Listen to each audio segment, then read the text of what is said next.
the Expanding Your Search and Stopping for Directions podcast with Brent and Jody Bailey. We are growing our circles of connections and knowledge together with encouraging conversations and positive communications. Today, Brent and Jody welcome the writer and star of the new movie Church People, Thor Ramsey.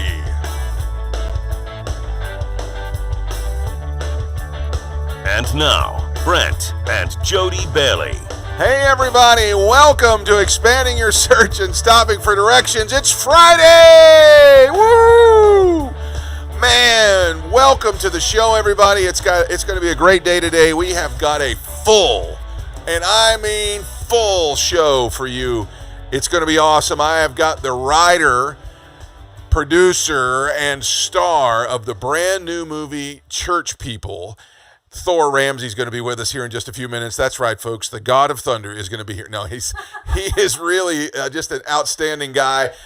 We really love the movie. We got to watch it the other night, but we'll get to that in just a minute. Joining me over at the tech booth right now is Jody and Presto. What's up over there? Yeah. Yo. Hello. All right, so listen, we got a lot to talk about today because, listen, if you got plans this weekend and they do Fathom events at the movie theaters, you need to go see Church People. Yes. It's a great Christian, faith-based film, but man alive, is it funny. So it really is. We're going to get to that in a few minutes. What's going on around the country today, Jody? Well, today is a lovely day for our food, and it is Baked Scallops Day. Okay, you like scallops. I'm not really a big fan of them. They're kind of like clams or those kind of, but I like them with curry and rice and so good. Yeah, but our youngest son is allergic. He is, really allergic. Yeah. So we don't do it that often. No, we don't. And if we do, it's going to be other times when he's not at dinner with us. That's right. That's right. Baked Scallops Day, and then we move forward to it's Girl Scout Day. Oh, I thought you were going to say Girl Scout Cookie Day. Well, you know what we can support your Girl Scouts. Support your Girl Scouts. If they are going around and they're selling cookies, by all means, buy those cookies. Oh my gosh. Buy those Thin Mints. Did you see that they have it's either coffee or some other flavor of the Girl Scout cookies you can actually get in like coffee pods or something like that. Something like that. I feel like I've seen ice cream. Maybe that's what it was. It's ice cream. It is ice cream. Good call. Yeah, it is. Yeah, so you can get the Thin Mints or the it is Thin Mints. The little what's the ones with the coconut? That's tagalongs maybe. I think so. I think that's what they're called. And the peanut butter ones. They have all the flavors of the Girl Scout cookies in ice cream now. So. Yep. Which one's your favorite Girl Scout cookie? Drop below and tell us what is your favorite. While you're sharing the podcast today, and let us know. All right. So, but the Girl Scouts, besides cookies, they're known for other things. Of course, they've raised generations of girls to teach them, how to be proper and etiquette, survive, and all kinds of other. Be prepared. That's the Boy Scouts, but right. Girl Scouts. Well, I like the fact that it's Girl Scout Day, and it's also, it's National Women's Month. Yeah. And so it's, pretty cool that we have it, around the same time there. So, so support your Girl Scouts. Realize that they are trying to make a difference in this world. Of course they are. Yeah, I wasn't in the Girl Scouts, but I think my sister might have been. So. Jenny, I think. I could be wrong. I know. I'm going to say no on that. So, anyway, all right, moving on. Let's go on. Plant a flower day. Oh. Go out there and plant a beautiful flower. Now, if you have an HOA, you might want to change. Yeah, you better ask. Check on that. So, because if anybody's ever wondered what it's like to live in Nazi Germany, just have a HOA. Exactly. Yeah. Not all of them. They're wonderful people. And it's a great system. Motives are good. Some of them are. Some of them are a little control heavy. Yeah, they are. Anyway. Sorry if you're in an HOA and we're talking about you. We're sorry. But anyway, plant a flower day. Make your garden or your landscaping look more colorful and pretty. I'm not a good gardener, so. Well, listen, we got to cut it short because we have a full interview today with Thor Ramsey. So let's get to it. That's what's going on around the country. And now, we can expand your search.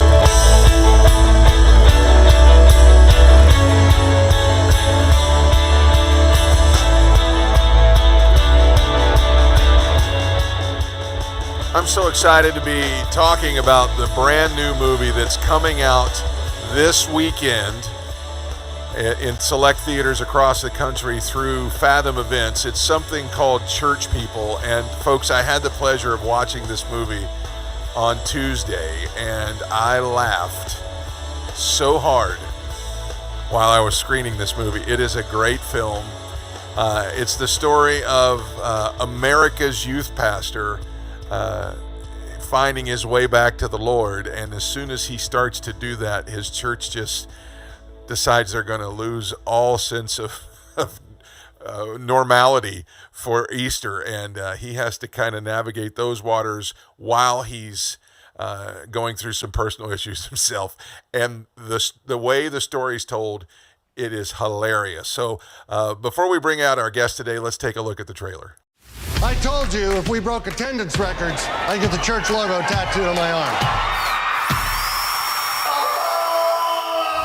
Yeah, remember back when we first started? All we did was preach the gospel. Ooh, Superman works. I like Superman. Guy, what do you think? What happened to you? Me? Your dad is the one with the gimmicks. The power of the Holy Spirit propels us. I just want the church to get back to the gospel. Problem is you're trying to get your message across. The gospel? Right. And ain't nobody listening to that. For Good Friday and Easter, I need something big. Amen? Bigger than the resurrection. Bigger than anything we've ever done. National headlines. Preach on the death and resurrection of Jesus. Plan. An actual crucifixion. Uh-oh. By placing the nails through your palms in the right place, we hope to avoid major nerve damage. Operation Stop Skip is a go. That's awesome. You have to cancel this Good Friday stunt. Don't be so dramatic, honey. Ooh, I like the rusty ones.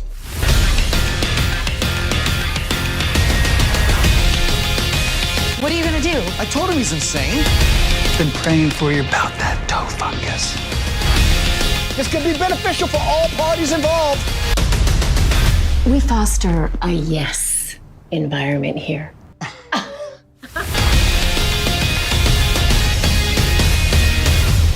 God wanted me to marry you and you could be my wife. I have an answer for you.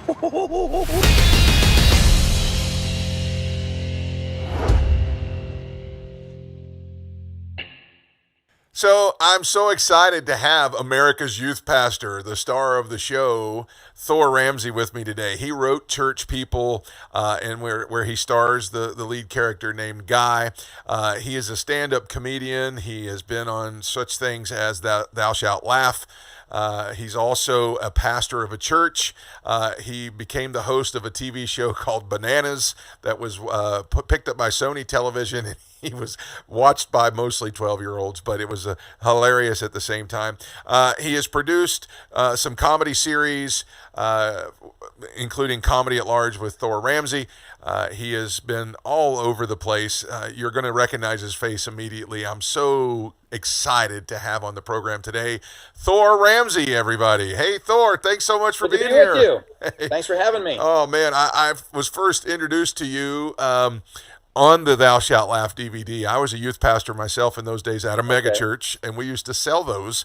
It was a fundraising thing that they did for some youth groups. So, welcome to the show. Thanks so much for coming and being with us today. My pleasure. I just want to say, first of all, great job. The movie is hilarious. And, that's great to hear. My wife and I laughed hysterically, especially, I don't want to give too much away, but China and Billy's scene is... Oh, that's one of my favorite scenes, man. That is one of my favorite scenes. You guys did a great job with that. I told Christopher the other day when he was on, I said, they could almost get their own spinoff movie. That was so funny. You did a great job with that one. That was hilarious. And the rest of the movie's great too. Before we get to that though, let's talk about you. How did you get started in your career? Well, stand-up's just something I've always thought about. I always thought about doing, years ago. I was just talking to somebody this morning saying, I remember I was probably about 5 years old.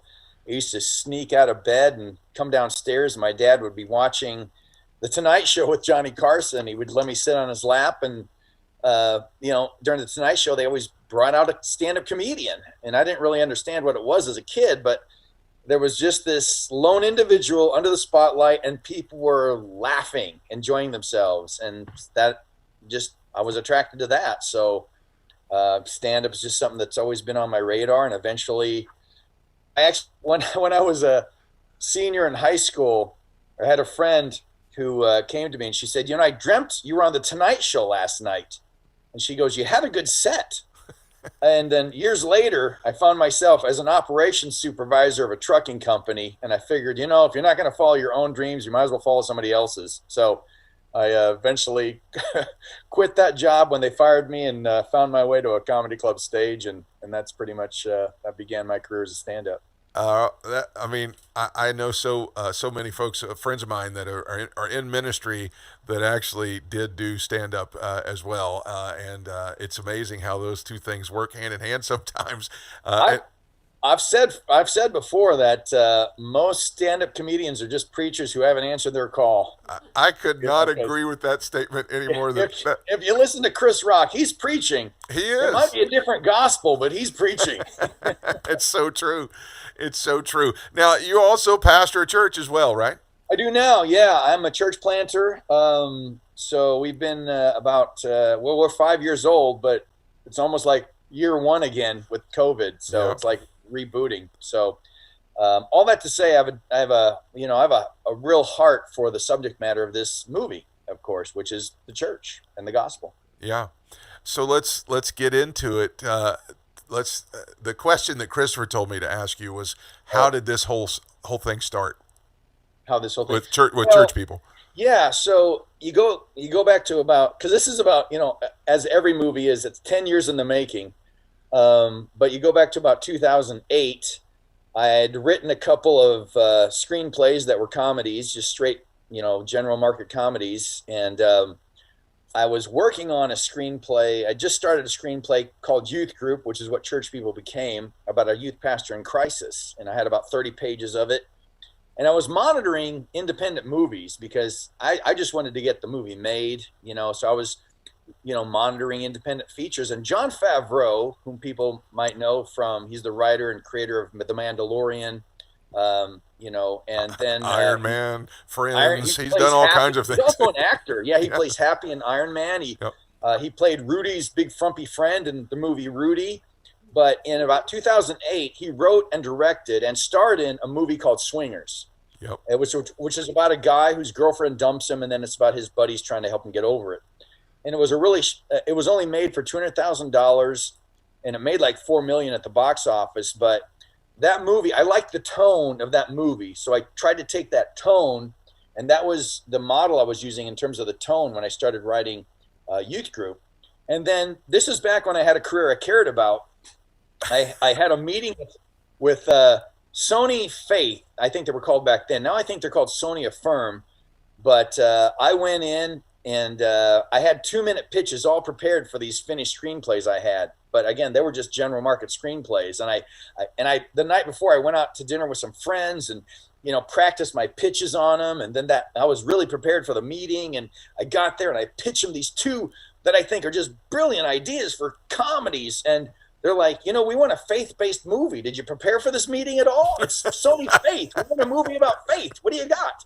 And so I'm like, well, I got this movie about a youth pastor in crisis. And I didn't even have the script finished, but they go, we want to see that. So I'm like, well, give me a week, because I didn't tell them it wasn't finished. But I took that week and I finished the script and sent it off to him. And there's a guy that he's still there at Sony Affirm, Josh Nadler, great guy.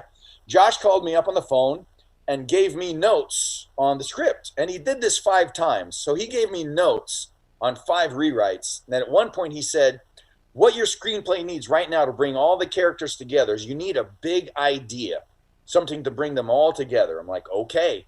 So I started looking for a big idea. I didn't know what my big idea was going to be, but I'm like, I'll know it when I hear it.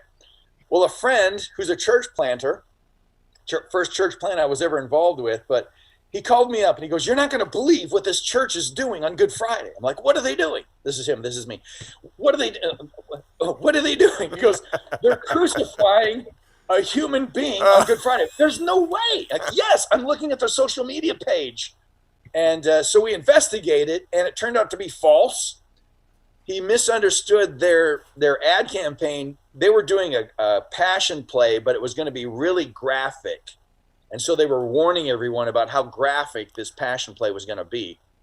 But what I realized at that point is that so many churches in American evangelicalism, with all the best intentions, had done such crazy things to attract people to church that for a moment, my friend and I believed an American evangelical church would actually crucify someone on a Good Friday. And so right then I go, I got my big idea. Oh man! And so that became the crux of the script for church people. Well, it is like I said, when I was introducing the trailer, there is something that's going to happen, and there it is that the church that he works for is going to crucify somebody. It was so. I was a youth pastor for 11 years at a large mega church in Oklahoma, and there were some things that you were going through that I was like, "Oh, that's accurate. That's very, very, very accurate." So, well, the movie it's a comedy and it's lighthearted, but we don't take the gospel lighthearted, because I think people sometimes have a misconception that if you're doing a comedy dealing with church, that then how can you take the message of Jesus seriously? And I think if people watch the movie, they'll see that we were able to do that. Because the second thing, it's a satire. Yes. Now, the thing about satire is that you can only satirize something that you love. And I love Jesus and I love the church. So when you satirize something you don't love, it comes across as mean. Yeah. And I think, you can testify from watching it that it doesn't come across as mean at all. No, not at all. Not at all. In fact, it's hilarious. It's not. I never felt cringy at all. I just laughed. I saw the humor through the whole thing. So that's great. That's great. What? Now, Christopher told me to ask you this too. How did you and Christopher meet? So yes. So after I wrote the script, I've done like literally 30 some drafts of this screenplay, and that was before Wes Halula and I gave it a final rewrite for the shooting script. And there was one version in there by a gentleman named Bob Sands, but Wes Halula and I, Wes is a great guy and a good friend. We did the final shooting script together. But after my one of the drafts, I was just looking for filmmakers because I wanted to get it made. So I just started connecting with filmmakers on social media. And there was a guy on the Facebook who befriended me, Christopher Sean Shaw, and he started posting these little videos he made about his goldfish. So clearly he was single at the time, because he made videos of his goldfish for about a year. So you can tell how desperate and lonely his life was at that time. So but the film work was good. I'm watching a video of a guy talking to his goldfish. And so I contacted Christopher and said, tell me about your filmmaking background.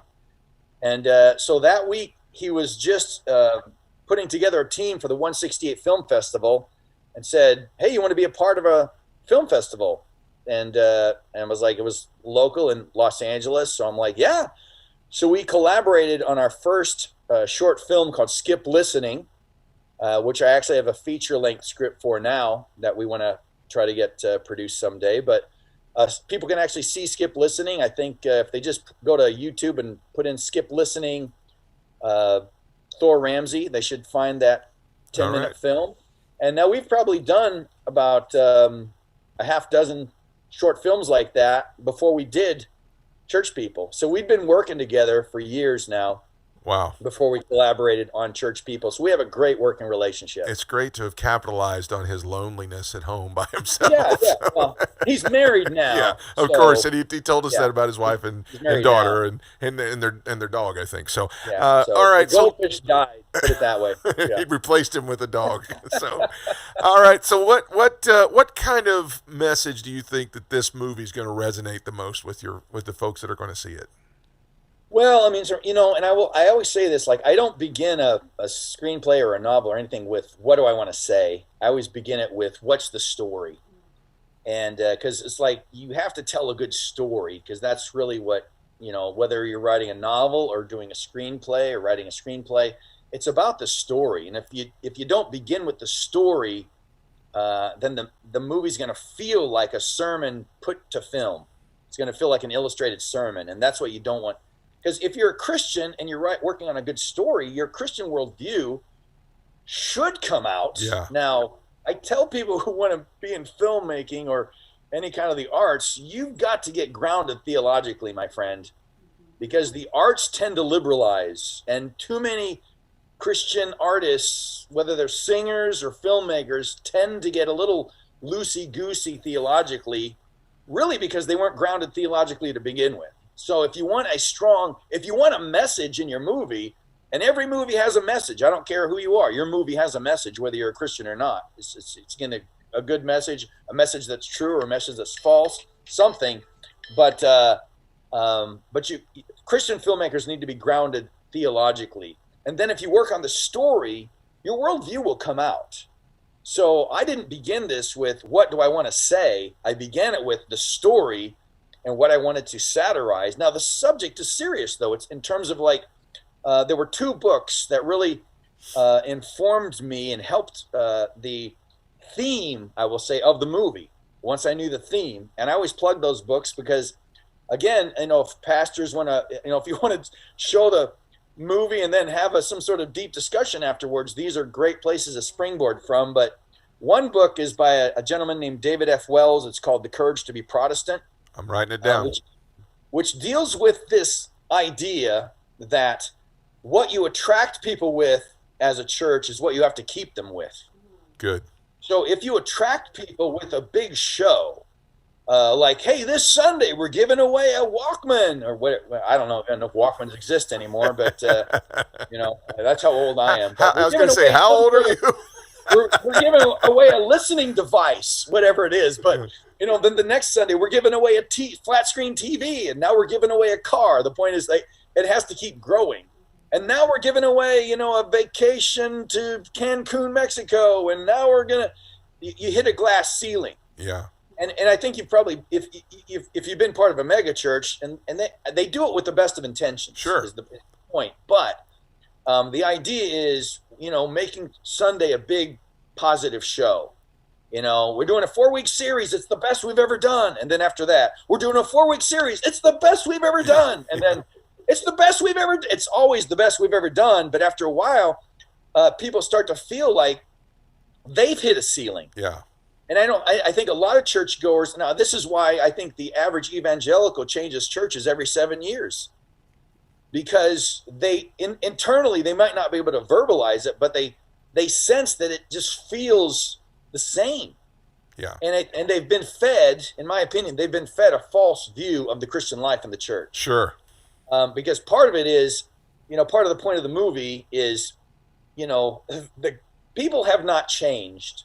And therefore, the message that they need for their lives, which is Jesus and his gospel, what he's done in his life, death, and resurrection, does not change. We don't need to dress that up with whistles and bells. So good. I mean, again, as a church planner, I get emails all the time about how are you going to communicate to Generation Z and Generation Millennial, and you've got to change your communication style. This is a generation that's never been before. They're the most unique generation of all time. They're unlike any human beings. No, they're not. They're human beings. They've always been human beings. And you know what? They're sinners, and they need a savior. Amen. So the message doesn't change. Yeah. And our communication style as the church, we're dealing with the gospel. This is the greatest truths in the history of the world. And if you can't make that interesting, yeah, then it's time to consider other professions. But you don't need to dress that up with anything. And when you do dress it up, it actually can it can distract from the message. Yeah. And actually harm what you're trying to do. I think you've done a great job of pointing that out in the film. And then the redemptive side of it at the end was amazing. It just brought everything right down to where people are, and that part of it was great. Now, this film has a huge cast as far as mainstream actors and actresses go. Well, again, as you know, you want to, everyone has their own kind of view of filmmaking. Our view was that, the screenwriters, the directors, the producers were all believers. But we just wanted to put together the best cast we could. Some were believers, some weren't. But the message is there because, as a screenwriter and as the director and as a producer, you have the control over what the content is. The script, we ended up getting a great cast. Of course, it really started with Stephen Baldwin, who plays Chad, who is like the quintessential greeter. And that's all I really want to say about his kind of bizarre character. Hilarious, though. Great casting. Has a payoff that I think people will love. But so when Christopher and I, we've been making these short films together. After I finished one of the scripts of Youth Group, which became Church People, we called together a bunch of friends and acquaintances from the LA area who were filmmakers, camera people, and we had everyone donate their time for a day, and we shot a trailer for the film that didn't exist yet. So we shot a trailer for the film so we could show people, because it's different. Pitching a film verbally is different than, hey, let me show you the tone, the idea. Let me show you a trailer. If the film existed, this is kind of what it would feel like. And so we shot that trailer, and then Christopher, who is Mr. Social Media, just blasted it. He blasted it in such a way like, I'm embarrassed, Christopher. Pull back because I'm being embarrassed. You're embarrassing me now. But that's how Stephen Baldwin saw it. And then he called us up, had a phone meeting with us. Then he met us live, and we met him for about 3 hours one day at a hotel in Los Angeles. And he said, I'm going to get this film funded. And 2.5 years later, I'd like you to meet Mike Lindell, of my book. And he's going to fund the movie. But it started with Steven. And then once it was funded, because people say, how'd you get such a great cast? Like, well, once your film is funded, you can get all kinds of people interested in your movie. It's no business. People, it's like if they're going to pay people, they're interested. But, so we have Stephen Baldwin, and then Joey Fatone, who was in My Big Fat Greek Wedding, was really his first foray into acting. Before that, he was in NSYNC with Justin Timberlake for years. Sure. So known as a singer, but man, he's a great comedic actor. He really is. And then Joey Fatone. Donald Faison. Yep. Donald Faison, who was in Scrubs. Love him. For years, if you're familiar with the sitcom Scrubs. And then Michael Monks, of course, who played Pastor Skip, who was my acting coach during the filming. So that I couldn't have got through this without Michael Monks. I'm telling you, I have I don't know if it's a new respect, but I have a deep respect for actors now because it's way harder than I anticipated. I can say that. And then we have William Baldwin and his wife China Phillips in the film, and they kill. They just absolutely kill. That was brilliant. All of those folks just really made it even more special. The message alone was great, but then when you start putting those familiar faces in there, my wife immediately recognized Pastor Skip. She goes, he's been on Friends. so that's funny. Yeah. That's funny. Okay, so it opens this weekend, select theaters. You want to go see it, folks. We're going to put some information up on the screen. Go see the movie. It's going to be I think it's Saturday, Sunday, and Monday. churchpeoplefilm.com. You can see it on Facebook, or you can get in touch with them on Facebook. I know Christopher was really big on sharing the trailers and things like that off of Facebook.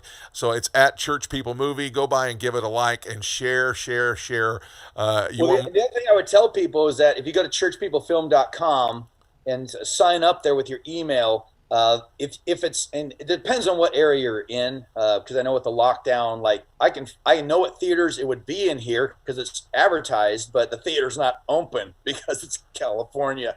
So it depends on what area you're in. But if you can't go see it at the theater, sign up there and they'll let you know as soon as it's available in other formats and other areas where you can see it, or in other formats where you can see it. If you want to see more good films like this, you got to support the ones that are out there, and we are 100% behind you. It's a great film, and Thanks you did a lot, great man. job. Appreciate it. All right, folks, this is Thor Ramsey, and he is the writer, creator, star of Church People, and we could not be happier to be a little part of the publicity of this movie, because it's just a great job. Thanks so much for your time today. Have a great rest of your day. Thanks a lot for having me. All right, that's Thor Ramsey, and now let's stop for directions.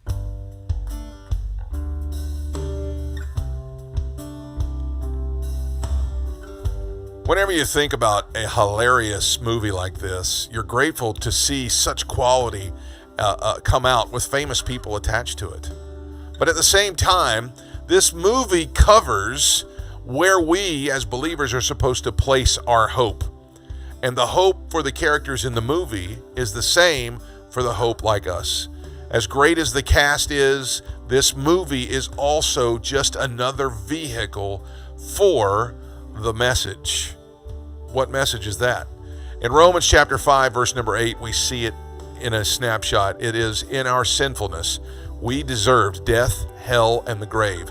And yet, while we were yet sinners, Christ died for us. Then 2 Corinthians chapter 5, verse 21 says, for our sake, he made him to be sin who knew no sin, so that in him we might become the righteousness of God. That's the message. So remember, keep your faith in the Savior. The meaning, the value, and the purpose that you're looking for are all tied to him. Cultivate your walk with God. Keep your faith in Jesus, and not just on the answer that you're looking for. That is where peace abides. That is a great thing to keep in mind as you walk out and see this movie this weekend.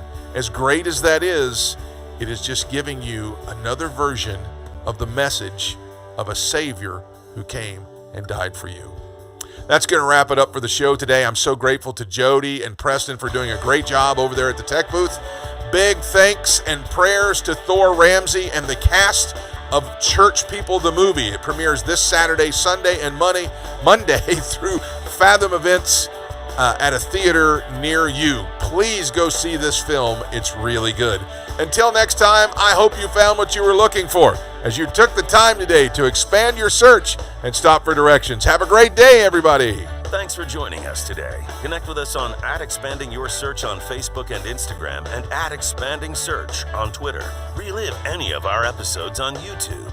We are available wherever podcasts are found, including Spotify, iHeartRadio, Apple Podcasts, and Google Podcasts. You can also download the Direction Ministries app on iOS, Android, Apple TV, Roku, and Amazon Fire. Take some time today to expand your search and stop for directions.